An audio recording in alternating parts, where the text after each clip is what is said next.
Hello बच्चों, नमस्कार। Welcome back to my YouTube channel Exam Nagar. तो आज हम क्लासेस स्टार्ट करने वाले हैं अपने चैनल पर। तो पहली जो क्लास है इस एग्जाम नगर चैनल पर वो है ज्योग्राफी की एनसीईआरटी पहला चैप्टर। ज्योग्राफी एनसीईआरटी की पहला चैप्टर है, हिंदी से है। तो चलिए इस वीडियो को स्टार्ट करते हैं। तो पहला चैप्टर क्या है? सौरमंडल में पृथ्वी। तो सबसे पहले हम जानते हैं कि ज्योग्राफी के बारे में, ठीक है, ज्योग्राफी है क्या। ठीक है, पहले हम ज्योग्राफी के बारे में डिस्कस करते हैं कि ज्योग्राफी आखिर है क्या। तो चलिए देखिए, ज्योग्राफी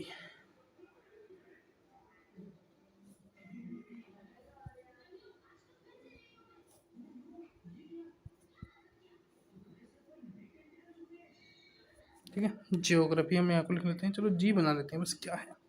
देखिए, सबसे पहले हमें इसको समझना पड़ेगा ज्योग्राफी के बारे में। ठीक है, तीन शाखाएं होती हैं ज्योग्राफी की। कौन कौन सी होती हैं? पहली होती है फिजिकल ज्योग्राफी, दूसरी होती है इंडियन ज्योग्राफी, जो तीसरी होती है वर्ल्ड ज्योग्राफी। ठीक है, इतना समझ में आ गया? लिख लेना, इसको नोट डाउन कर लेना। अगर आप नोट सुना रहे हैं तो नोट डाउन करते चलना। ऐसे लिखना ऊपर, जैसे मैंने बनाया ऊपर लिखना है ज्योग्राफी। इसके तीन स्टेज होते हैं। फिजिकल ज्योग्राफी यानी कि भौतिक भूगोल, दूसरा होता है इंडियन ज्योग्राफी यानी कि भारत का भूगोल, और तीसरा होता है वर्ल्ड ज्योग्राफी यानी विश्व का भूगोल। इतना समझ में आ गया? उसके बाद हम डिस्कस करते हैं कि ज्योग्राफी यानी भूगोल शब्द आया कहाँ से है। ठीक है, ये मेन टॉपिक है कि भूगोल शब्द आया कहाँ से है।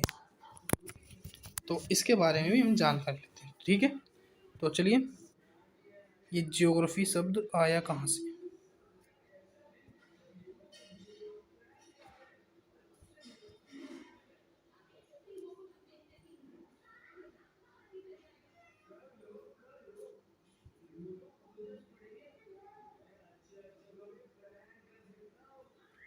ज्योग्राफी शब्द आया कहाँ से? देखिए, जियो यानी कि दो भागों में इसको तोड़ेंगे हम,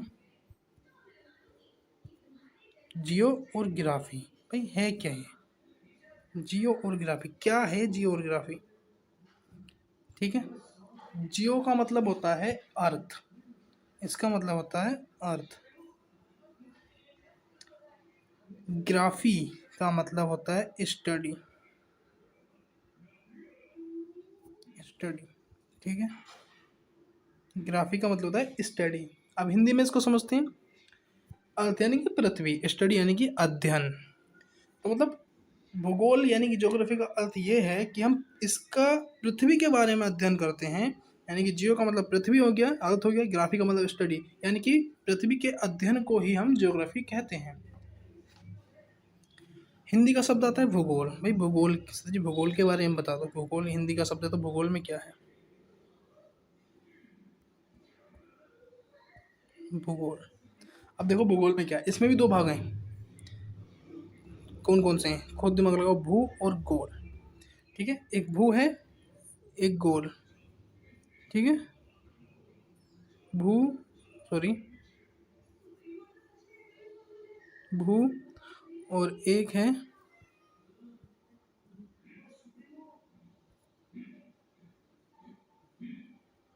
गोल। ठीक है, दो हैं भाग।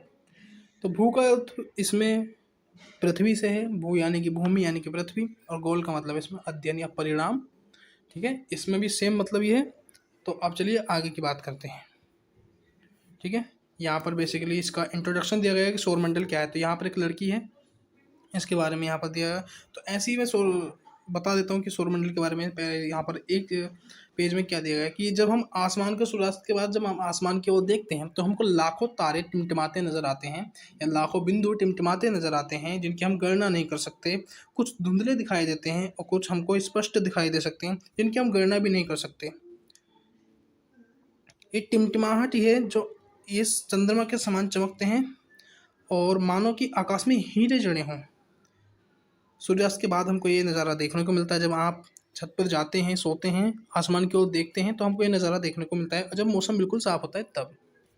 आगे है, इन चमकीली वस्तुओं के साथ आप लगभग प्रतिदिन चंद्रमा को भी देखते हैं। अलग अलग आकार पर, अलग अलग समय पर, ये अलग अलग आकार पर होता है। और पूर्ण चंद्रमा को लगभग एक महीने में ही जा सकता है। जैसे कि यहाँ पर बताया गया है कि आप पूर्ण चंद्रमा को लगभग एक महीने में एक बार देख सकते हैं। यह पूर्ण चंद्रमा वाली रात या तो पूर्णिमा होती है, ठीक है, या तो पूर्णिमा होती है, सॉरी, या तो पूर्णिमा होती है या फिर अमावस्या होती है, ठीक है। अगर आसमान साफ है तो आप आसमान का अवलोकन अच्छी तरीके से कर सकते हैं, यानी कि अध्ययन अच्छी तरीके से कर सकते हैं। उसके बाद आपको लगता है कि आपको इस बात से आश्चर्य नहीं होता कि हम दिन के समय चंद्रमा पर इन सभी छोटी चमकीली वस्तुओं को क्यों नहीं देखते। ऐसा बस नहीं होता है कि सूर्य के अत्यधिक तेज प्रकाश की वजह से, जैसे कि यहाँ पर दर्शाया गया है कि सूर्य के अत्यधिक तेज प्रकाश की वजह से रात के कारण रात के समय चमकने वाली वस्तुओं को हम दिन में नहीं देख सकते हैं। कुछ टाइम ऐसे होता है जब चंद्रमा अपनी पूर्ण स्थिति पर होता है तो हम आप उसको लगभग दिन में भी देख सकते हैं, शाम होने से पहले दिखने लगता है और सुबह तक रहता है, आप देख सकते हैं चंद्रमा को। लेकिन अन्य खगोल पिंड को आप नहीं देख सकते, या फिर आप अन्य जो बिंदु या स्टार हैं उनको आप नहीं देख सकते, ठीक है। उसके बाद आता है सूर्य, चंद्रमा तथा वे सभी वस्तुएं जो रात के समय आसमान में चमकती हैं खगोलीय पिंड कहलाती हैं, ठीक है, खगोलीय पिंड कहलाती हैं। कुछ खगोलीय पिंड बड़े आकार के भी होते हैं, गर्म भी होते हैं और ये गैसों के बने होते हैं।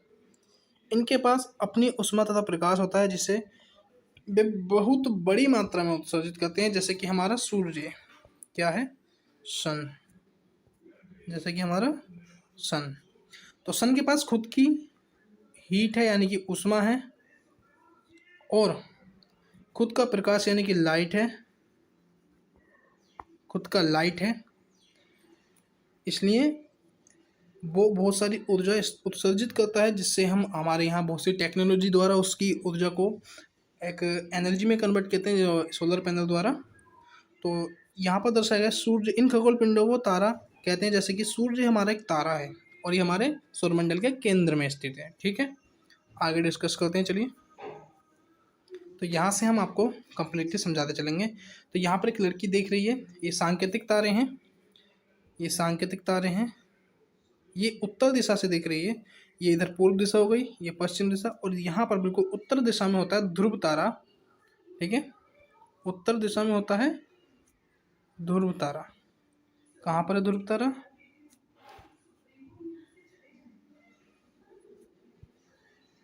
ये ध्रुव तारा है। यहाँ पर आप देखेंगे चंद्रमा के साथ ही निकलता है और बहुत तेज प्रकाशवान होता है ये ध्रुव तारा। तो रात के समय चमकते हुए अनगिनत तारे सूर्य के समान ही हैं, लेकिन हमसे बहुत अधिक दूरी के होने के कारण उनकी ऊष्मा या प्रकाश को महसूस नहीं करते। वे अत्यंत छोटे दिखाई पड़ते हैं, अत्यंत छोटे। तो इनको हम देखते हैं और इनको टिमटिमाते हुए देखते हैं। और आपने अवश्य ध्यान दिया होगा कि कुछ दूरी के से देखने पर सभी वस्तुएं छोटी दिखाई देती हैं, अत्यधिक ऊंचाई पर उड़ रहा हवाई जहाज भी छोटा दिखाई देता है। लेकिन रात्रि के समय और देखते समय आप तारों को विभिन्न समूह द्वारा बनाई गई विविध आकृतियों को देख सकते हैं। इनको हम नक्षत्र कहते हैं। अर्सा मेजर या बिग बियर इसी प्रकार का एक नक्षत्र है। बहुत आसानी से पहचानने में आने वाले नक्षत्र है सप्तऋषि, यानी कि 7 तारों का समूह, यानी सप्तऋषि यानी 7 तारों का समूह। यहाँ पर बताया गया 7 तारों का समूह है सप्तऋषि, ठीक है। इसको आप पढ़ लेना अच्छी तरीके से। और प्राचीन समय में लोग रात्रि में दिशा का निर्धारण करने के लिए ध्रुव तारे का उपयोग करते थे, क्योंकि ध्रुव तारा उत्तरी दिशा में ही निकलता है, हमेशा वहीं रहता है, तो उसकी वजह से लोग दिशा का निर्धारण करते थे कि हम किस दिशा में जा रहे हैं। तो चलिए आगे बढ़ते हैं। कुछ खगोलीय पिंडों में अपना प्रकाश एवं ऊष्मा नहीं होती, जैसे कि पृथ्वी, ठीक है, जैसे कि उनको जैसे ग्रह बोलते हैं, जैसे कि पृथ्वी हमारा ग्रह है। तो पृथ्वी का अपना ऊष्मा प्रकाश नहीं है, ये सूर्य से ही होता है। किससे होता है, सूर्य से, जैसे कि पृथ्वी यानी कि अर्थ, दूसरा है मून यानी कि उपग्रह जो होते हैं वो, अन्य खगोल पिंड यानी ईटीसी। तो इनके पास खुद की ऊष्मा या खुद का एनर्जी या हीट नहीं, वो सॉरी एनर्जी नहीं होता है, प्रकाश नहीं होता है, तो इनको हम ग्रह बोलते हैं। इंग्लिश में बोलते हैं इनको हम प्लैनेट, इंग्लिश में क्या बोलते हैं, प्लैनेट। तो प्लैनेट ग्रीक भाषा का शब्द है प्लैनेटाई, इसका अर्थ होता है परिभ्रमक यानी कि चारों ओर घूमने वाला। आपने देखा होगा, आपने पढ़ा भी होगा कि यहाँ पर ये सूर्य है और इसके चारों ओर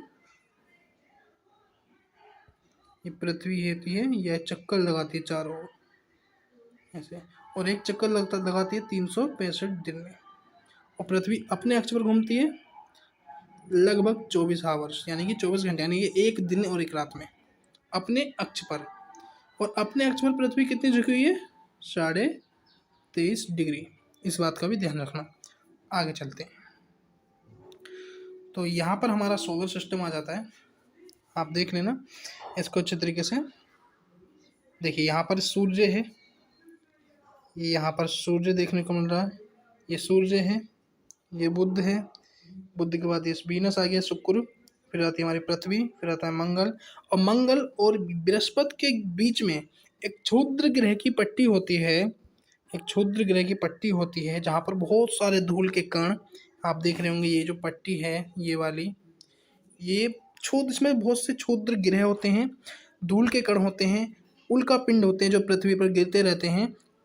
और बहुत से हैं उल्का पिंड बृहस्पति पर जाकर गिरते हैं, क्योंकि बृहस्पति का जो गुरुत्वाकर्षण बल है यानी कि ग्रेविटी फोर्स है बहुत ज़्यादा अधिक है, पृथ्वी के मामले में बहुत ज़्यादा अधिक है। वो अपनी ओर खींच लेता है, चुंबक तो बल होता है ना, अपनी ओर खींच लेता है वो आने वाले पिंडों को।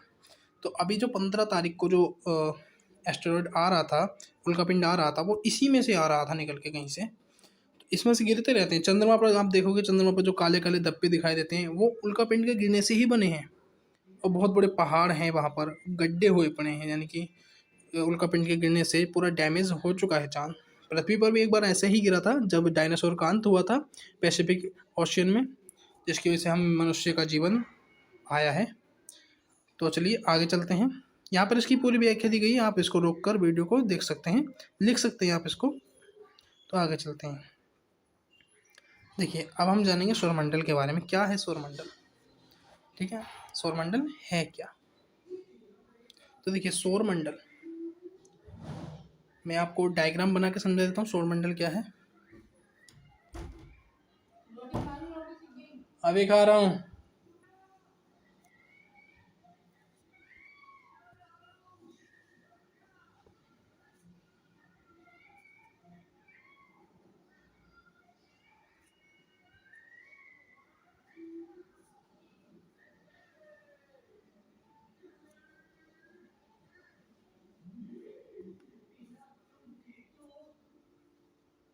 ठीक है, तो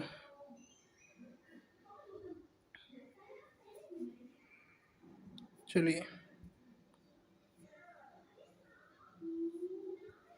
सबसे पहले जो ब्लू वाला जो सर्कल है उसको बोलते हैं हम ब्रह्मांड। मैं इंग्लिश में ऐसे शॉर्ट कर लेता हूँ यूनिवर्स।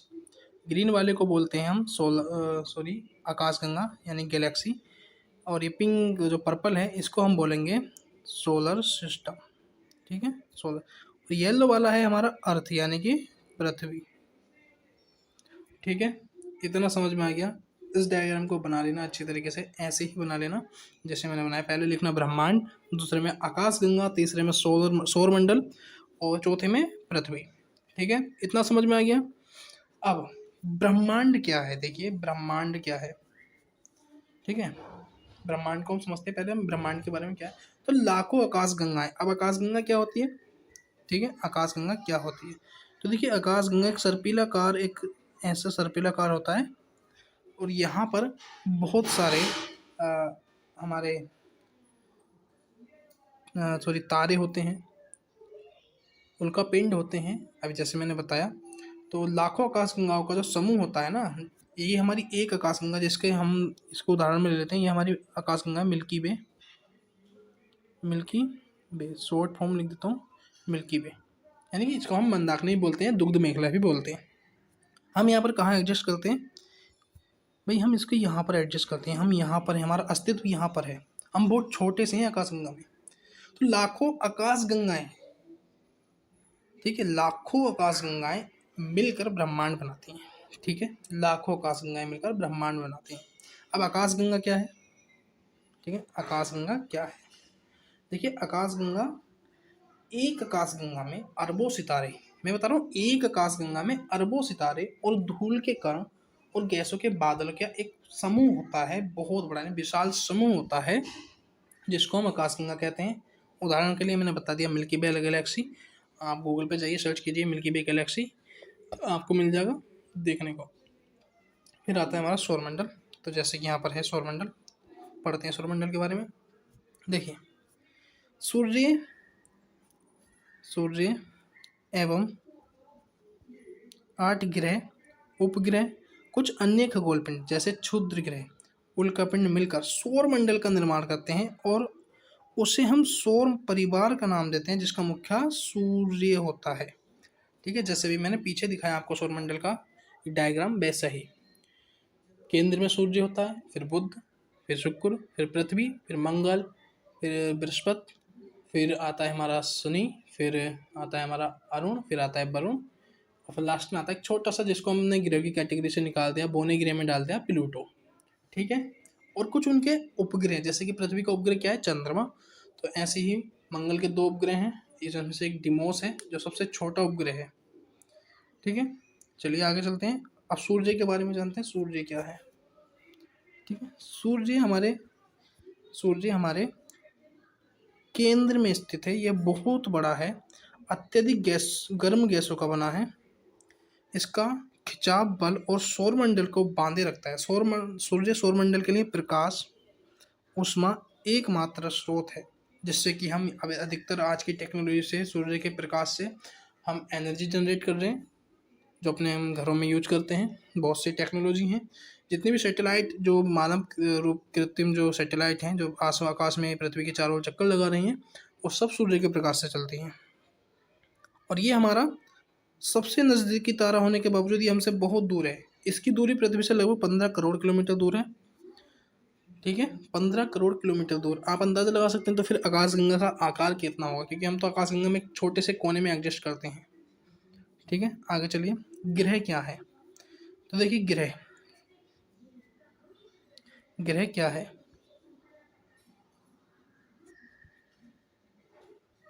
देखिए, हमारे सौरमंडल में 8 ग्रह हैं। अभी मैंने नाम भी बताए थे।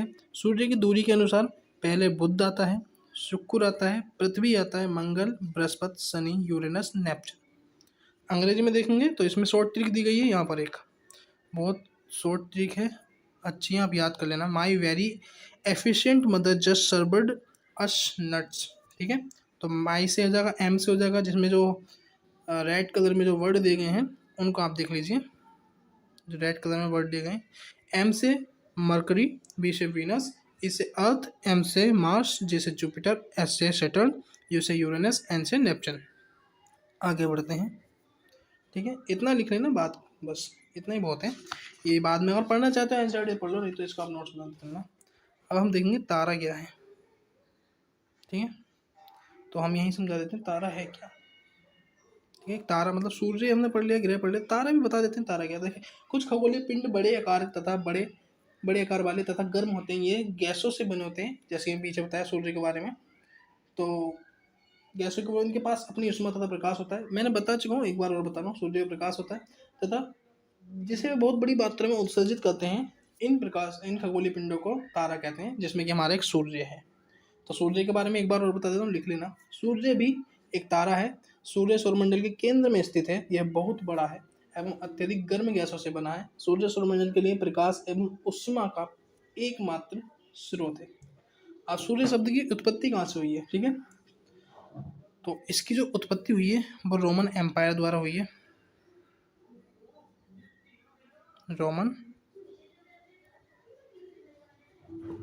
एम्पायर, सही लिखा है मैंने, रोमन एम्पायर द्वारा हुई है। लिख लेना इसको सही से, कहीं गलती हो तो।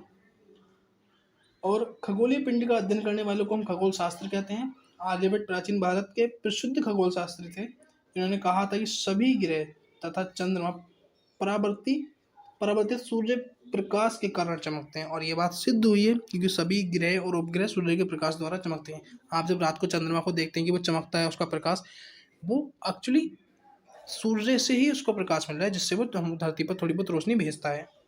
ग्रह के बारे में हमने पढ़ा दिया। अब पढ़ाते हैं उपग्रह के बारे में। तो ग्रह में हम पहले देखते हैं पृथ्वी क्या है।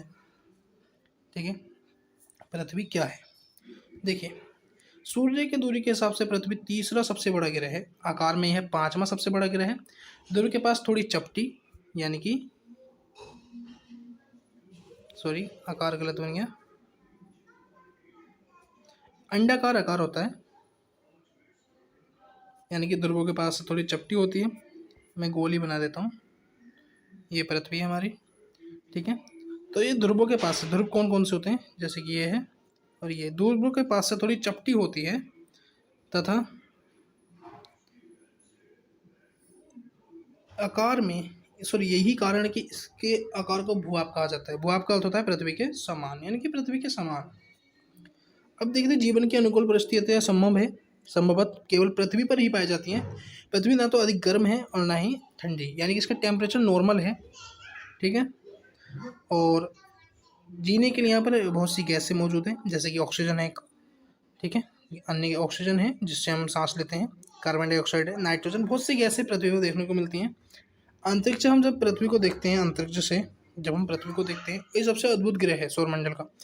जब हम पृथ्वी को अंतरिक्ष से देखते हैं तो नीले रंग का ग्रह दिखाई पड़ता है, और इसी की वजह से इसको हम नीला ग्रह भी बोलते हैं, क्योंकि इसका 2/3 भाग, यानी कि 2/3 भाग इसका पानी से ढका हुआ है, पानी की सतह से इसका 2/3 भाग ढका हुआ है, इसलिए इसको नीला ग्रह बोला जाता है। अब बात करते हैं पृथ्वी के उपग्रह के बारे में, जैसे कि आप यहाँ पर फोटो देख रहे होंगे चंद्रमा की। सॉरी भाई, ये मेरे को दिक्कत कर रहा है थोड़ा भी,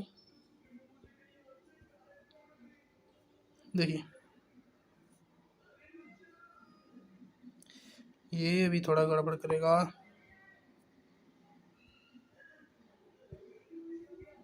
तो यहाँ पर देख सकते हैं आप, चंद्रमा की एक फोटो दी गई है यहाँ पर, ठीक है। तो चंद्रमा क्या है, चंद्रमा हमारे पास केवल एक उपग्रह है,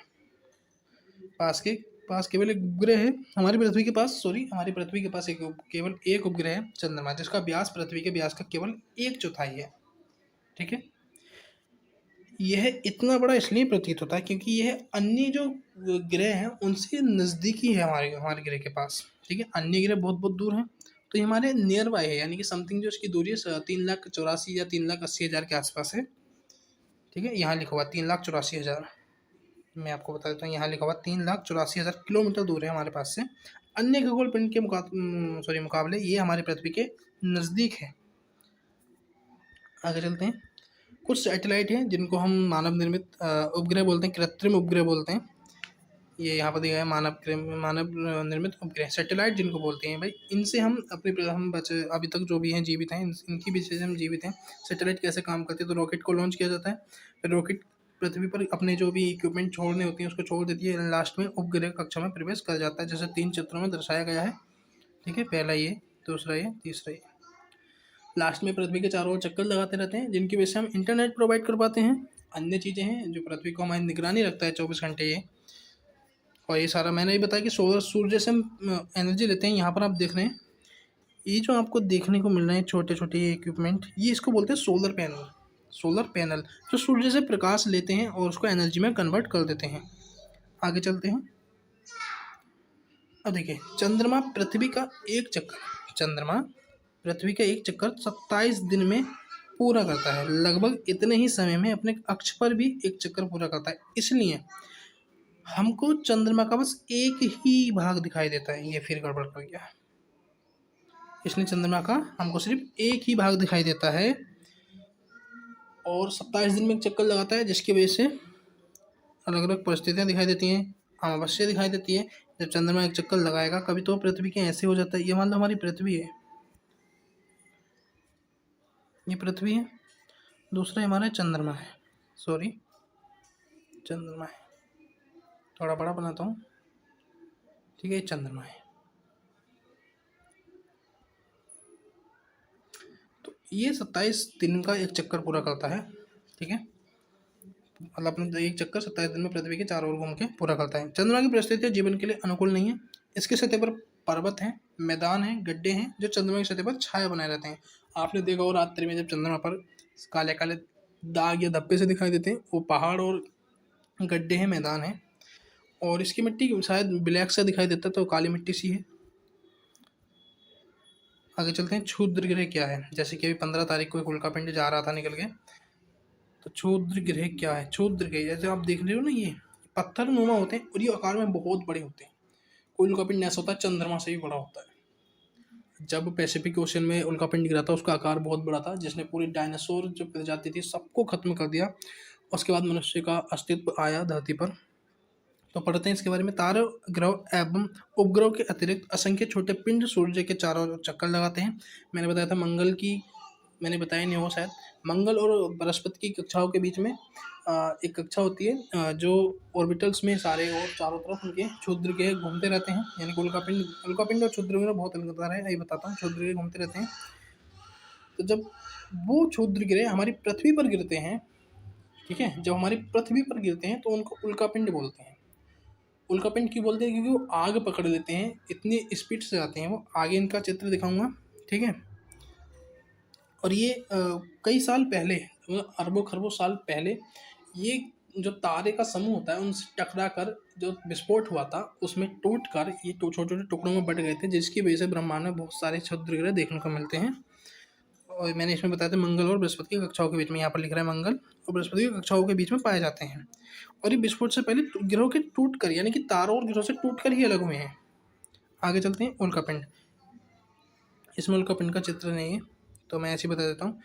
कोई पत्थर होता है,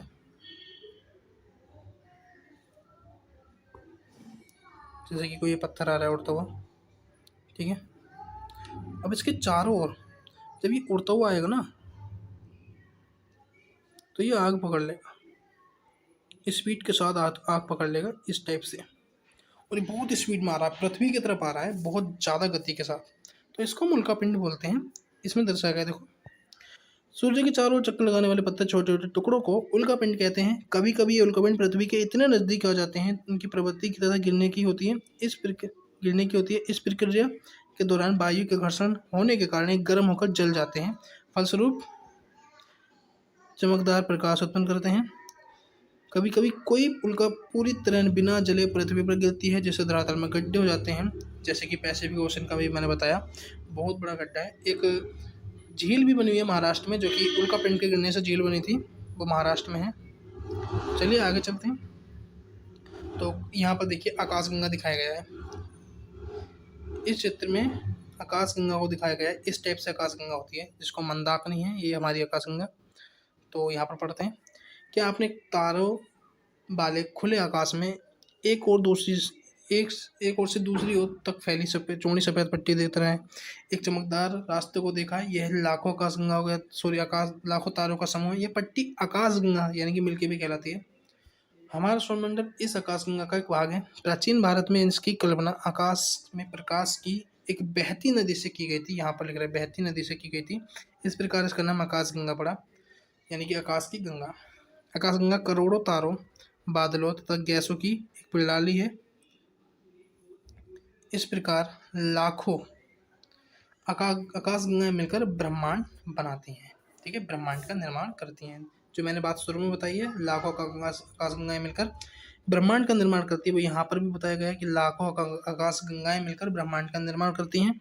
और ब्रह्मांड की विशालता की कल्पना करना अत्यधिक कठिन है। वैज्ञानिक अभी तक पूरे ब्रह्मांड के बारे में जानकारी नहीं दे पाए हैं, ठीक है। तो यहाँ पर ये पहला चैप्टर समाप्त हो चुका है। और जो मैंने शुरू में डायग्राम बताया था कि यहाँ पर शुरू में ब्रह्मांड है, आकाशगंगा है, देखिए यहाँ पर मैंने बताया था पहला ब्रह्मांड, ऊपर से बताया था मैंने, दूसरा आकाशगंगा, तीसरा सौरमंडल, चौथा पृथ्वी, ठीक है, इतना मैंने बताया था। तो आई होप कि आप अच्छी तरीके से समझ गए होंगे। अगर आपको, सॉरी डिस्टर्ब होने के लिए, अगर आपको वीडियो पसंद आई वीडियो को लाइक कर देना, चैनल पर नए हो चैनल को सब्सक्राइब कर देना, ये वीडियो अपने दोस्तों को साथ शेयर कर देना। हम नेक्स्ट चैप्टर जल्दी ही लेकर आएंगे, तब तक के लिए बाय बाय, जय हिंद, वंदे मातरम। हेलो दोस्तों, नमस्कार, welcome back to a new video. So आज हम ज्योग्राफी क्लास 6 का चैप्टर 2 करने वाले हैं, तो जिसका नाम है ग्लोब यानी अक्षांश एवं देशांतर।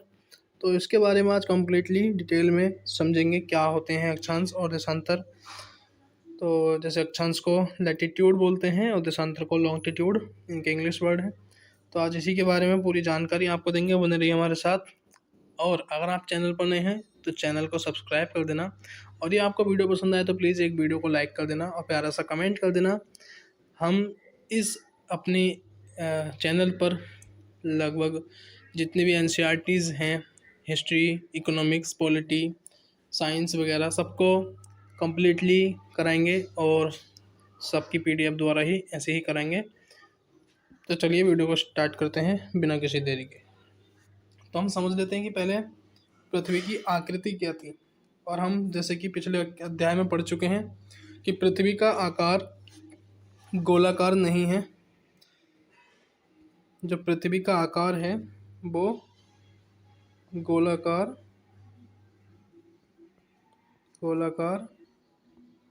नहीं है। कैसा है? ध्रुवों से चपटा है। ध्रुवों से चपटा है। जो उत्तरी और दक्षिणी गोलार्ध यानी ध्रुव हैं वहाँ से चपटा है और बीच में से थोड़ा उभरा हुआ है। बीच से थोड़ा उभरा हुआ है। अगर आप एक आलू या फिर कोई गोल आलू या फिर गेंद लेकर उसमें एक पिन आर पार उसके करके जैसे जो हमारा ग्लोब होता है उस पर उसके आकार पर रखेंगे तो आपको दिखाई देगा। सेम उसी तरह होता है। तो पहले हम पृथ्वी की आकृति की बात करते हैं। जो पृथ्वी की आकृति है वो जियोड है। अभी हम बताएंगे जियोड कैसे होती है। वो जियोड है।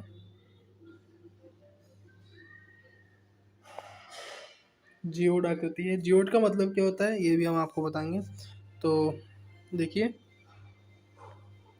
ये हमने एक ऐसी पृथ्वी ले लेते हैं। अब हम ग्लोब बनाएंगे। तो सबसे पहले हम बीच में से एक लाइन खींचेंगे। सॉरी,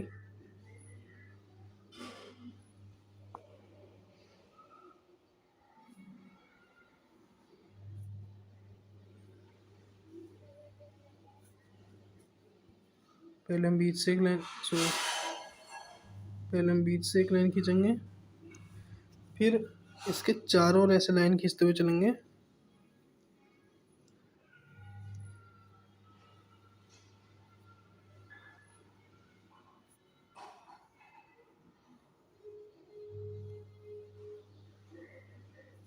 और इसमें कुछ लाइंस ऐसे भी होती हैं।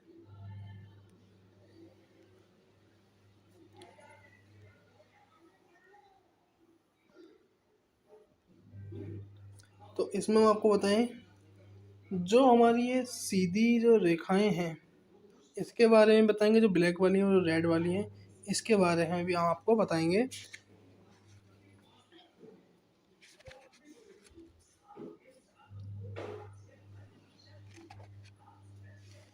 देखिए, जो हमारी रेड वाली रेखाएं हैं यानी कि ये वाली जो रेखाएं हैं, रेड वाली रेखाओं को हम बोलते हैं लॉन्गिट्यूड। क्या बोलते हैं? लॉन्गिट्यूड।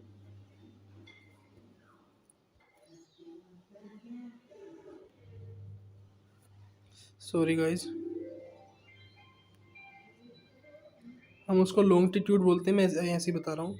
और जो हमारी ब्लैक वाली लाइंस हैं ये सीधी वाली, इनको हम लैटिट्यूड बोलते हैं। यानी कि सीधी वाली जो ब्लैक वाली रेखाएं इनको अक्षांश बोलते हैं। और जो हमारी जो रेड वाली लाइंस हैं ऊपर से नीचे की ओर, उनको हम लॉन्गिट्यूड यानी कि देशांतर बोलते हैं। तो हमारी जो पृथ्वी का आकार है वो पृथ्वी का आकार जियोड है। जैसे मैंने बताया जियोड है। जियोड का मतलब होता है भू आब। क्या होता है?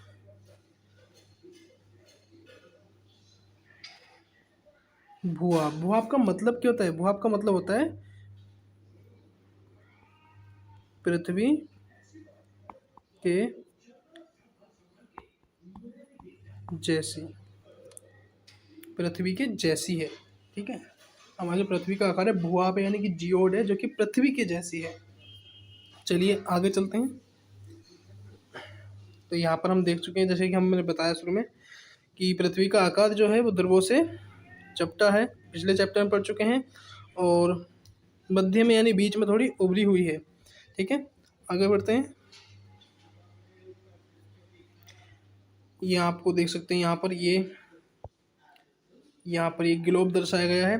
और पृथ्वी अपने अक्ष पर, आप जैसे ये पृथ्वी है लेकिन आपको लगता होगा ऐसे नहीं, बट ये इस टाइप से है जैसे कि आप ग्लोब में देख रहे हैं। ये पृथ्वी अपने अक्ष पर 23.5 डिग्री झुकी हुई है, अपने अक्ष पर 23.5 डिग्री झुकी हुई है। और ये ग्लोब में भी देखने को मिल जाएगा। और जो सूर्य की जो किरणें पड़ती हैं वो कैसे पड़ती हैं ये हम आपको आखिर में बताएंगे इस चैप्टर में। तो अभी आगे बढ़ते हैं। तो ग्लोब आकार विभिन्न आकार के प्रकार हो सकते हैं। बड़े ग्लोब जो आसानी से एक स्थान से दूसरे स्थान नहीं ले जा सकते। पॉकेट में रखने योग्य ग्लोब तथा गुब्बारे जैसे ग्लोब जिनमें हवा भरी जा सकती है एवं आसानी से एक स्थान से दूसरे स्थान ले जा सकते हैं। ग्लोब स्थिर नहीं होते ग्लोब स्थिर नहीं होते और कुम्हार का पहिया जैसे घूमता है वैसे लट्टू की तरह घूमता है। ग्लोब पर देशों, महाद्वीपों तथा महासागरों को उनके सही आकार में दिखाया जाता है। अगर हम मैप पे देखेंगे तो मैप पे बिल्कुल सीधे हैं। मैप जैसे मैप होता है तो मैप पे बिल्कुल सीधे होते हैं। मैप पे बिल्कुल सीधे होते हैं, कुछ टाइप से होते हैं, मैप पे बिल्कुल सीधे होते हैं। तो ग्लोब पर जो होते हैं वो ग्लोब पर बिल्कुल फिक्स होते हैं बिल्कुल। और जैसे पृथ्वी का आकार स्टेप से पूरे दिखाए जाते हैं कम्प्लीटली। आगे चलते हैं। तो यहाँ पढ़ लेना सही से एक बार इसको। देखिए, सुई ग्लोब में झुकी हुई अवस्था में स्थित होती है। जैसे मैंने ये बताया, आप एक आलू या गेंद लीजिए, उसमें एक सुई आर पार निकालिए, उसको 23 डिग्री पे यानी जैसे ग्लोब है उसके आकार पर उसको झुका कर करिए, जिसको हम अक्ष कहते हैं। क्या बोलते हैं? अक्ष। जिसको हम अक्ष बोलते हैं। चलिए आगे चलते हैं। और पृथ्वी को पश्चिम से पूर्व की ओर घुमाया जा सकता है। जैसे अपने अक्ष को वो घूमती है पश्चिम से पूर्व की ओर। चलिए इसको भी आगे लेके चलते हैं। तो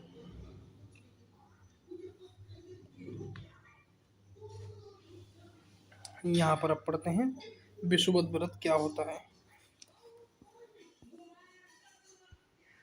ये जो हमारी लाइनें हैं जो मैंने बताई थी कि लैटिट्यूड और लॉन्गिट्यूड,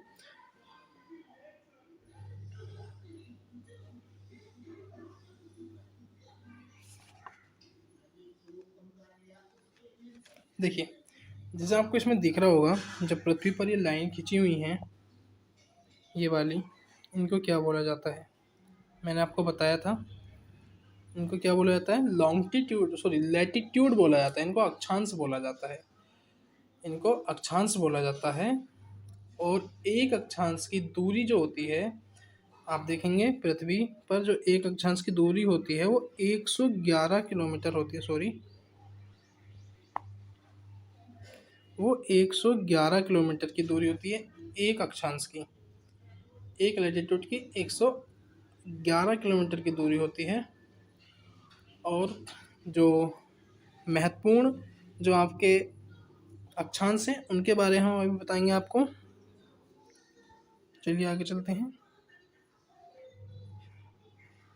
अक्षांश के बारे में पढ़ते हैं। देखिए पहले हम पढ़ेंगे अक्षांश के बारे में, लैटिट्यूड के नाम के बारे में। तो लैटिट्यूड पढ़ेंगे। लैटिट्यूड क्या होता है? तो सबसे पहले हम सर्कल बना लेते हैं। ठीक है, सर्कल में लाइनें खींच देते हैं। सॉरी, दूसरा कलर ले लेते हैं।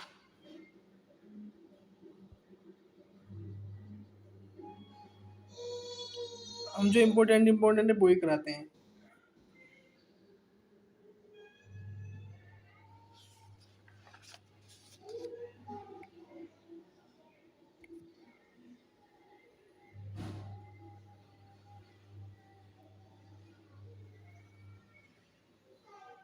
देखिए ये 5 लाइनें हमने खींची हैं। अब पांच लाइनों में क्या क्या है। ये सबसे पहले जो लाइन है ये वाली, इसको हम बोलते हैं 66.5 डिग्री नॉर्थ। ठीक है, दूसरी लाइन ये वाली है, इसको क्या बोलते हैं? इसको बोलते हैं 23.5 डिग्री नॉर्थ। ठीक है, इतना समझ में आ गया।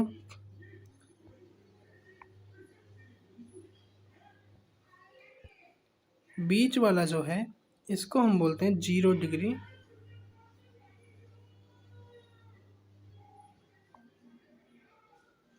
जीरो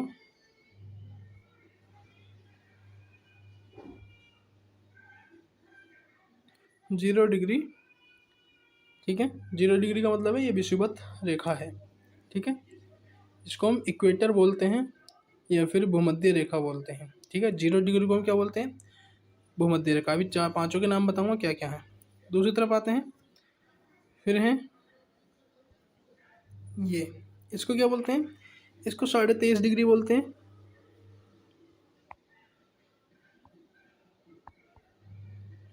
23.5 डिग्री क्या है ये? साउथ। फिर आती है एक और, फिर आती है ये वाली, इसको क्या बोलते हैं? इसको बोलते हैं 66.5 डिग्री। इसको क्या बोलते हैं? 66.5 डिग्री साउथ, ठीक है। अब नॉर्थ और साउथ, अब देखिए इनके हम नाम बताते हैं, नाम क्या क्या है। देखिए जो 66.5 डिग्री नॉर्थ है यानी ऊपर वाली जो लाइन है उसको बोलते हैं आर्कटिक सर्कल यानी कि आर्कटिक वृत्त। लिख लेना, आर्कटिक वृत्त। 23.5 डिग्री नॉर्थ यानी ऊपर वाली जो लाइन है, दूसरी वाली 23.5 डिग्री नॉर्थ, इसको बोलते हैं tropic of cancer. Tropic of cancer, जिसको कर्क रेखा बोलते हैं। और कर्क रेखा भारत से भी गुजरती है, वो भी आगे पढ़ाएंगे। 0 डिग्री को बोलते हैं भूमध्य रेखा यानी कि इक्वेटर, ठीक है। फिर आ जाता है 23.5 डिग्री साउथ, इसको बोलते हैं ट्रॉपिक ऑफ कॉर्पिकन, ठीक है। ट्रॉपिक ऑफ कॉर्पिकन यानी कि मकर रेखा। फिर आ जाता है 66.5 डिग्री साउथ, इसको बोलते हैं अंटार्कटिका व्रत यानी कि अंटार्कटिका सर्कल, ठीक है। और लास्ट में बचता है हमारे ध्रुव। अब ध्रुव क्या है? देखिए ये जो हैं, सॉरी मैं आपको कलर दूसरा ले लेता हूँ यहाँ पर। तो ये जो ध्रुव हैं ये आते हैं 90 डिग्री पर दोनों, ठीक है। 90 डिग्री पर ये ध्रुव आते हैं। कितने डिग्री पर आते हैं? 90 डिग्री पर। एक होता है उत्तरी ध्रुव जो कि ऊपर वाला है, और एक होता है दक्षिणी ध्रुव जो कि नीचे वाला है। चलिए इतना जान लिया। अब टोटल लैटिट्यूड जो है, टोटल लैटिट्यूड जो है नंबर 181 हैं, और टोटल लैटिट्यूड लाइन जो है वो 180 हैं। यानी कि जो टोटल लैटिट्यूड की लाइन जो खिंची हुई हैं, यानी कि अक्षांश की जो लाइनें खिंची हुई हैं वो 180 लाइनें खिंची हुई हैं, और नंबर कितने हैं? 181, ठीक है। इतना समझ में आ गया। चलिए आगे बढ़ते हैं।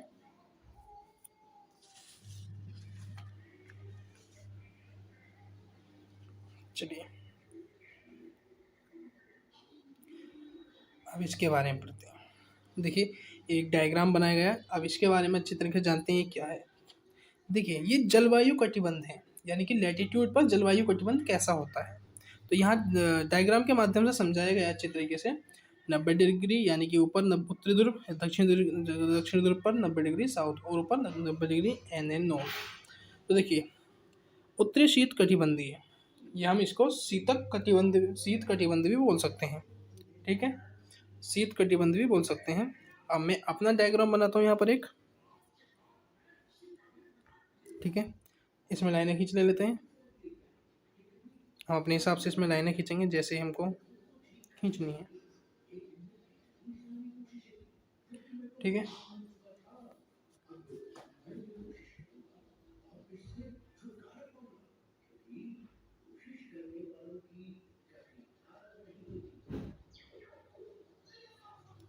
देखिए पहले खींचते हैं हम यहाँ से, सॉरी ये लाइन खींच ली, और हमने एक ये लाइन खींच ली।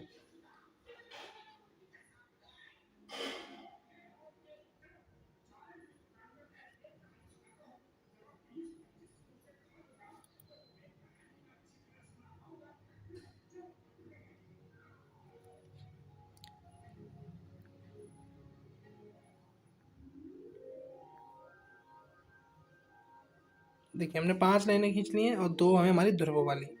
अब इनके बारे में पढ़ते हैं। देखिए सबसे पहली जो ऊपर की जो लाइन है, ठीक है, ऊपर की जो लाइन है यानी कि 90 डिग्री नॉर्थ जो है उसको हम क्या बोलते हैं? शीत कटिबंध। आप लिख लेना, मैं इसमें लिखने की कोशिश करता हूँ। शीत कटिबंध,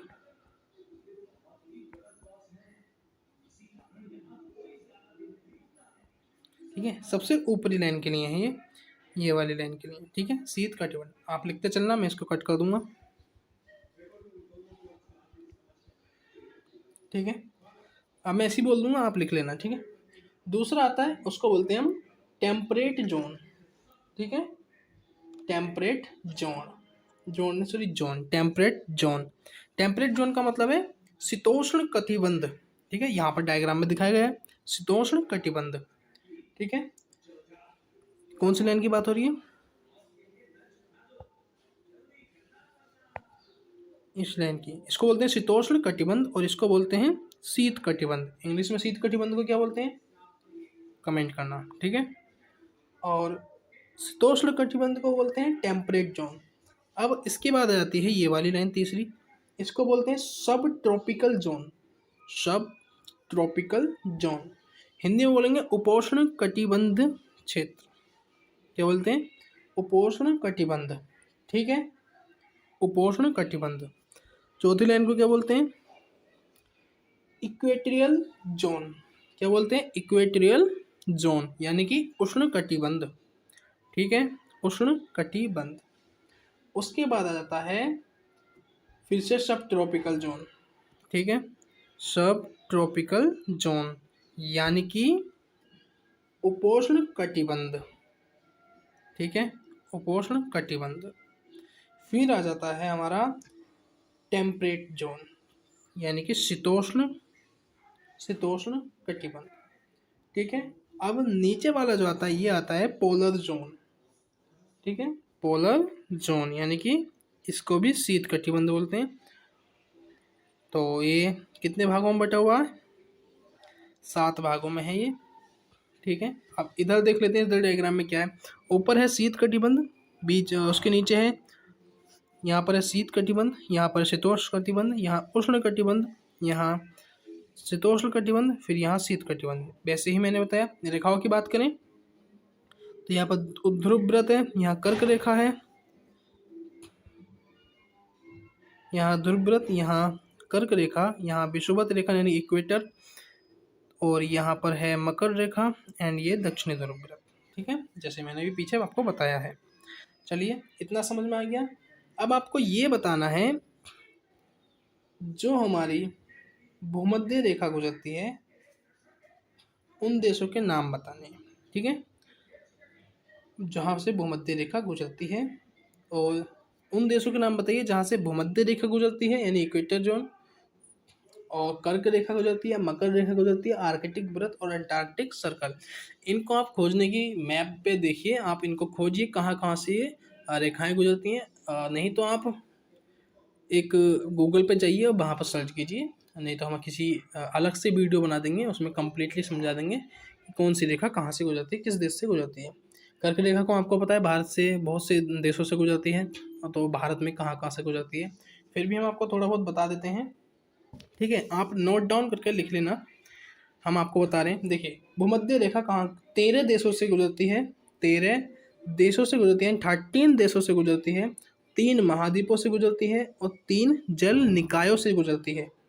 13 देश कौन कौन से हैं, लिख के चलना। पहला है इक्वाडोर, दूसरा कोलंबिया, तीसरा ब्राज़ील, चौथा साओ टोम और प्रिंसिपे, पांचवा है गेबोन, छठा है कांगो गणराज्य, सातवां है कांगो लोकतांत्रिक गणराज्य, आठवां है युगांडा, नौवां है केन्या, 10वां सोमालिया, 11वां मालदीव, 12वां इंडोनेशिया और 13वां किरीबाती, ठीक है। 3 महाद्वीप कौन कौन से हैं, 3 महाद्वीप में है, पहला दक्षिण अमेरिका, दूसरा एशिया और तीसरा है अफ्रीका। अब आपको एक सवाल हम देते हैं, जल निकायों से कौन कौन से होकर गुजरती है। 3 जल निकाय हैं, कमेंट में जरूर बताना, ठीक है। बात करते हैं कर्क रेखा की। कर्क रेखा यानी कि कौन सी रेखा है, कर्क रेखा, ठीक है, ये वाली रेखा। कर्क रेखा किन किन देशों से गुजरती है, देखिए 17 देशों से होकर गुजरती है। 17 देश कौन कौन से हैं, पहला है हांगकांग, दूसरा है मैक्सिको, तीसरा है अल्जीरिया, चौथा है म्यांमार, पांचवा मिस्र, छठा माली, सातवां ताइवान, आठवां बांग्लादेश, नौवां लीबिया, 10वां पाकिस्तान, 11वां सऊदी अरब, 12वां वियतनाम, 13वां नाइजर, 14वां चीन, 15वां भारत, 16वां जापान और 17वां ओमान। अब भारत में कहाँ कहाँ से गुजरती है ये आपको मुझको कमेंट करके बताना है। 8 राज्यों से होकर गुजरती है, इसको भी आप कमेंट करके बताना, और इनको हो सके तो अपने आप देखकर लिखने की कोशिश करना। बात करते हैं मकर रेखा की। मकर रेखा कहाँ कहाँ से गुजरती है। देखिए, मकर रेखा 10 देशों और 3 महाद्वीपों से होकर गुजरती है। अब 10 देश कौन कौन से हैं लिख के चलना। पहला है ऑस्ट्रेलिया, दूसरा मेडागास्कर, तीसरा मोजाम्बिक, चौथा दक्षिण अफ्रीका, पांचवा बोत्सवाना, छठा नामीबिया, सातवां ब्राज़ील, आठवां पैराग्वे, नौवां अर्जेंटीना, 10वां चिली। 10वां जो है वो चिली है, अगर ठीक से सुनाई नहीं आई हो तो दोबारा लिख लेना। अब 3 महाद्वीप कौन कौन से हैं। पहला दक्षिण अमेरिका, दूसरा अफ्रीका और तीसरा ऑस्ट्रेलिया। अब देखिए, आर्कटिक व्रत किन देशों में फैला हुआ है। आर्कटिक व्रत जो है, कौन सा व्रत, आर्कटिक व्रत, ठीक है। कौन कौन से देशों में फैला हुआ है आर्कटिक व्रत। आर्कटिक व्रत 8 देशों में फैला है। पहला देश कौन सा है लिख के चलना, नॉर्वे, दूसरा स्वीडन, तीसरा फिनलैंड, चौथा रूस, पांचवा यूएसए और अलास्का जो इसमें आता है, और पांचवा कनाडा, छठा ग्रीनलैंड, कुछ गलती हुई है, दोबारा सुनना। पहला नॉर्वे, दूसरा स्वीडन, तीसरा फिनलैंड, चौथा रूस, पांचवा यूएसए अलास्का, छठा कनाडा, सातवां डेनमार्क ग्रीनलैंड और आठवां आइसलैंड। ठीक है। आखिरी सवाल है अंटार्कटिक सर्कल। इसको मुझे आप कमेंट करके बताना, और हो सके तो अपने आप इसको खोजने की कोशिश करना मैप पर, नहीं तो आप गूगल से देख कर लिख सकते हैं। कुछ अपना आप भी थोड़ा अगर आप मैप पे देखने की कोशिश करेंगे तो आपको जल्दी याद होगा, और आपकी माइंड मैप की जो प्रैक्टिस है वो भी आपकी अच्छी हो जाएगी। चलिए आगे बढ़ते हैं, ये मैंने आपको बता दिया। अब बढ़ते हैं आगे लॉन्गिट्यूड के ऊपर। लॉन्गिट्यूड क्या है, ठीक है, लॉन्गिट्यूड क्या है, ठीक है, इसके बारे में हम आपको बताएंगे। देखो, अगर आप इसको पढ़ना चाह रहे हो ना एनसीईआरटी को, मैं यहाँ पर आप स्क्रीनशॉट ले सकते हैं, या तो वीडियो रोक रोक के ही पढ़ सकते हैं, नहीं तो मैं वीडियो की कमेंट बॉक्स में इसका लिंक डाल दूंगा पूरा पीडीएफ का, आप वहाँ से डाउनलोड कर लेना इसको, ठीक है। नहीं तो मैं एक वेबसाइट आपको बता रहा हूँ, आप खान सर के ऐप पर जाइए, वहाँ पर आप मटेरियल में जब जाएंगे, लॉगिन करने के बाद मटेरियल में जाने के बाद जब उसको आप नीचे आपको बहुत से ऑप्शंस मिलेंगे, उसमें मिलेगा एनसीईआरटी बुक्स, तो वहाँ पर जब क्लिक करेंगे तो उसमें आएगा कौन सी क्लास की चाहिए। ऊपर क्लासेस होंगी 6, 7, 8, 9, 10, 11, 12 एंड वहाँ पर सब्जेक्ट दिए होंगे 4 या 5। आप जो भी सब्जेक्ट की लेना चाहते हैं, जो भी क्लास के, उस पर क्लिक कीजिए एंड इंग्लिश और हिंदी का ऑप्शन आएगा, तो आप हिंदी पर सर्च कीजिए या फिर इंग्लिश पर।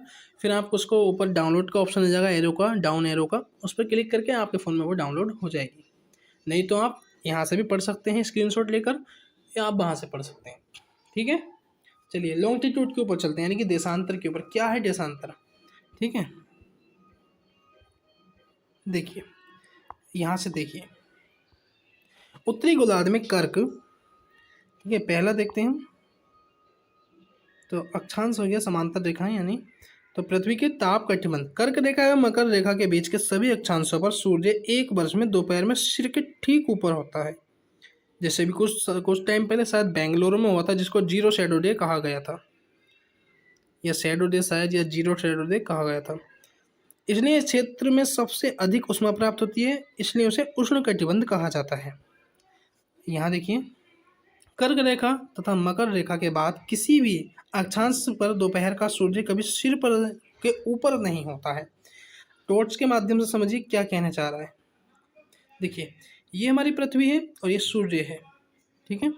ये हमारी पृथ्वी है, ये हमारी पृथ्वी, और ये हमारा सूर्य टॉर्च, और ये हमारी पृथ्वी। तो ये बिल्कुल सिर के ऊपर सूर्य है। अब ये हमारी इधर पृथ्वी है, ये हमारा सूर्य, तो इधर तिरछा करके उसका प्रकाश जा रहा है पृथ्वी पर, कि हमारी परछाई भी अगर यहाँ से प्रकाश पड़ेगा तो हमारी परछाई शायद इधर आएगी, और यहाँ जब यहाँ हमारा प्रकाश पड़ेगा तो परछाई हमारी पैरों के नीचे आएगी, यानी कि जीरो शैडो डे यहाँ बोला जाएगा। अभी कुछ टाइम पहले, कुछ महीनों पहले, शायद 2023 में बेंगलोर में ये घटना घटी थी, चलिए आगे चलते हैं।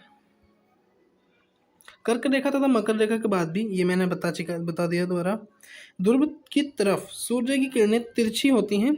आप देख रही हैं, ध्रुव की तरफ सूर्य की किरणें तिरछी होती हैं। इस प्रकार उत्तरी गोलार्ध में कर्क रेखा एवं उत्तर ध्रुव वृत्त में दक्षिणी गोलार्ध में मकर रेखा एवं दक्षिणी ध्रुव वृत्त के बीच वाले क्षेत्र का तापमान मध्यम रहता है। अब जैसे कि हमारा इंडिया है, इंडिया का तापमान बिल्कुल नॉर्मल रहता है, बिल्कुल ज़्यादा ना ठंड रहती है और ना ही ज़्यादा गर्मी रहती है। ठीक है, इसमें बताया गया कि कहाँ कहाँ कर्क और मकर, तो हमारा देश कर्क और मकर के बीच में आता है। अब कुछ राज्य हैं जो कर्क रेखा के ऊपर आते हैं। अब टेम्परेचर कहाँ का सामान्य रहता है, तो जो हमारा राजस्थान है, और राजस्थान यानी कि उत्तर प्रदेश से और राजस्थान से और उस वो पश्चिम बंगाल से नीचे के जो हिस्से हैं, यानी कि दक्षिणी जो हिस्से हैं हमारे, यानी कि मध्य प्रदेश, तेलंगाना, महाराष्ट्र, गोवा, कर्नाटका, आंध्रा, तमिलनाडु, ये जो राज्य हैं, इनका टेम्परेचर नॉर्मल रहता है। ना ज़्यादा यहाँ ठंड रहती है और ना यहाँ ज़्यादा गर्मी रहती है। अब ऊपर के जो राज्य हैं, जम्मू कश्मीर, पंजाब, हरियाणा, हिमाचल, उत्तराखंड, इनका टेम्परेचर थोड़ा हाई रहता है, क्योंकि यहाँ बर्फीले इलाके हैं, पहाड़ी क्षेत्र हैं, तो इनका टेम्परेचर थोड़ा ज़्यादा रहेगा। अगर हम बात करें ऊपर जाने की ओर, जैसे कि हम रशिया ले लेते हैं, यूक्रेन ले लेते हैं, नॉर्वे ले लेते हैं, स्वीडन ले लेते हैं, सर्बिया ले लेते हैं, बेलारूस है, सोमानिया है, रोमानिया है, शायद बुल्गारिया, इनका टेम्परेचर और अधिक है। और रूस का टेम्परेचर और यूरोप का टेम्परेचर बहुत ज़्यादा अधिक है। ठीक है, वहाँ पर ठंड भी बहुत ज़्यादा पड़ती है। तो ये कर्क रेखा के ऊपर के देश हैं। चलिए आगे चलते हैं।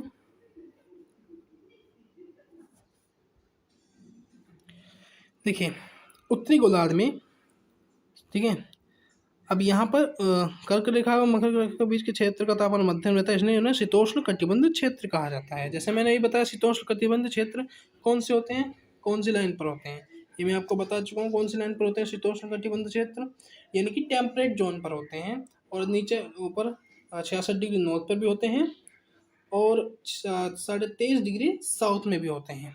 ठीक है, अब बात करते हैं हम लॉन्गिट्यूड, यानी कि देशांतर क्या है। यहाँ पर मेन ये दिया गया है, यहाँ पर देख सकते हैं देशांतर क्या है।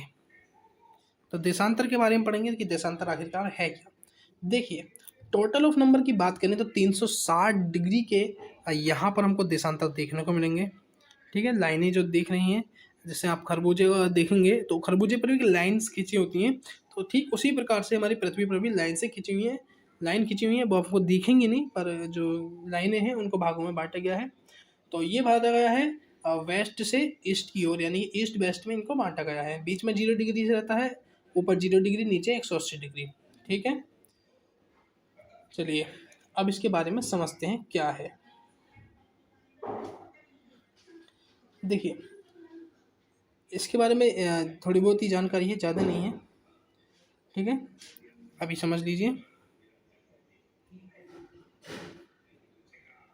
ठीक है, लॉन्गिट्यूड जैसे कि इसमें देखने को मिल रहा है, लेकिन नीचे 0 डिग्री है यहाँ पर, और यहाँ 180 डिग्री है। अब ये जो हमारे ये लाइनें खींची हुई हैं, मैंने बताया भी था, ये जो लाइनें खींची हुई हैं आपकी, इनको बोलते हैं देशांतर। ठीक है, 0 डिग्री से इधर की ओर क्या होता है, 180 डिग्री ईस्ट। ठीक है, 180 डिग्री ईस्ट, और इधर क्या होता है 180 डिग्री वेस्ट, वेस्ट यानी पश्चिम, और इधर ईस्ट यानी पूर्व। तो 180 इधर, 180 इधर, तो कितना होगा 360 लाइनें खींची हुई हैं इस पर, और ये इधर का पश्चिमी गोलार्ध है, ये इधर का ये पूर्वी गोलार्ध है। अब हम देख लेते हैं कि इसको क्या बोलते हैं। ठीक है, ठीक से समझ लेते हैं कौन सी रेखा को क्या बोलते हैं। देखिए जो हमारी 0 डिग्री की रेखाएं होती हैं,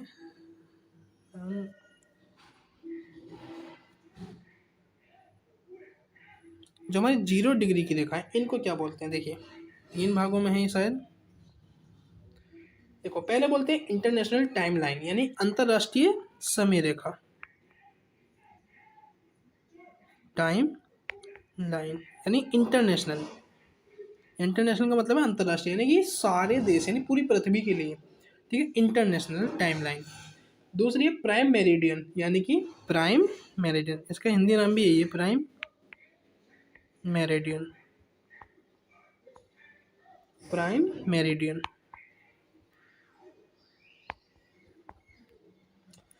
तीसरी क्या है, Greenwich meridian. Greenwich meridian, short form लिख देता हूँ मेरिडियन, ग्रीनविच मेरिडियन, GWM। अब ये है 0 डिग्री की लाइन है, ठीक है। अब बात करते हैं,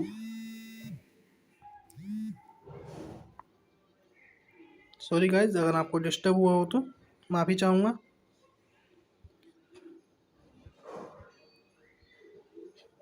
अब बात करते हैं 180 डिग्री, यानी कि ये वाली लाइनें, ये क्या होती हैं, देखिए इनको बोलते हैं इंटरनेशनल डेट लाइन, यानी ये तारीख जो होती है, यानी कि डेट जो होती है इनके लिए होती है इंटरनेशनल डेट लाइन। तो इंटरनेशनल डेट लाइन, IDL, ठीक है, शॉर्ट फॉर्म लिख रहा हूँ, इंटरनेशनल डेट लाइन।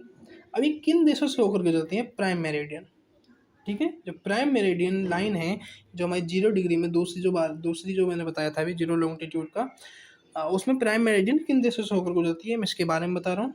देखिए पहला है UK यानी कि यूनाइटेड किंगडम, दूसरा फ्रांस, तीसरा स्पेन, चौथा अल्जीरिया, पांचवा माली, छठा बुर्किना फासो, और छठा टोगो यानी घाना, सातवां queue mount land in Antarctica.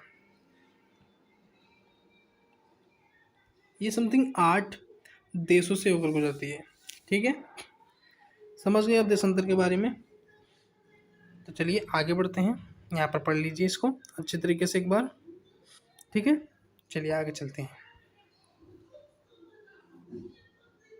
यहाँ पर भी देखिए देशांतर और लैटिट्यूड और लॉन्गिट्यूड को एक साथ दर्शाया गया है, तो आप यहाँ पर स्क्रीनशॉट लेकर इसको पढ़ सकते हैं।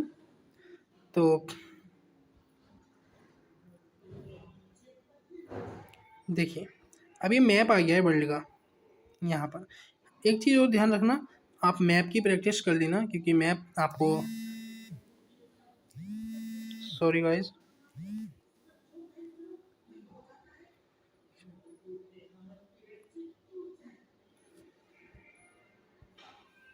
हो गया था, ये जो कंपनीज वगैरह हैं ये फ़ोन करती रहती हैं।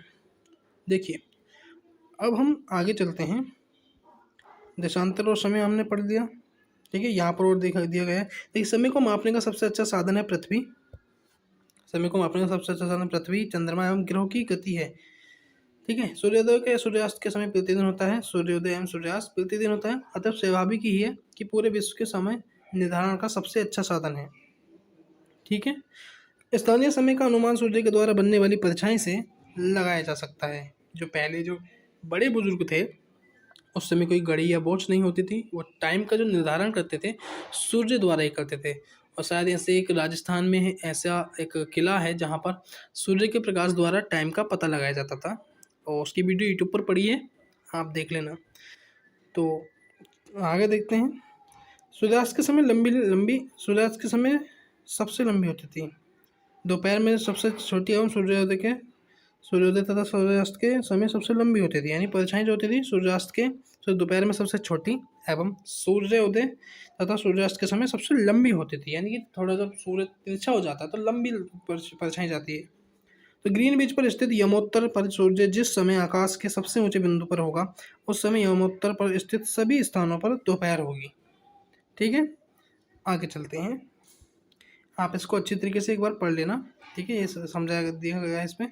हर मानक समय क्यों मनाते हैं, अलग अलग यमोत्तर पर स्थित स्थानों के स्थानीय समय एवं में अंतर होता है, ठीक है। उदाहरण के लिए बहुत से देशांतरों से होकर गुजरने वाली रेलगाड़ियों के लिए समय सारणी तैयार करना कठिन होगा। भारत में गुजरात के द्वारका तथा असम के डिब्रूगढ़ के स्थानीय समय में लगभग 1 घंटा 45 मिनट का अंतर होगा, और ये पूरे हर देशों में होता है, ये हर देशों में होता है,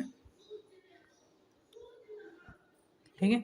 अब पढ़ते हैं हम, ये कंप्लीट हो गया है, ठीक है, ये चैप्टर कंप्लीट हो चुका है। अगर आपको ये वीडियो पसंद आई हो तो प्लीज़ वीडियो को एक लाइक कर देना, चैनल पर नए हो तो चैनल को सब्सक्राइब कर देना, अपने दोस्तों के साथ इस वीडियो को शेयर कर देना।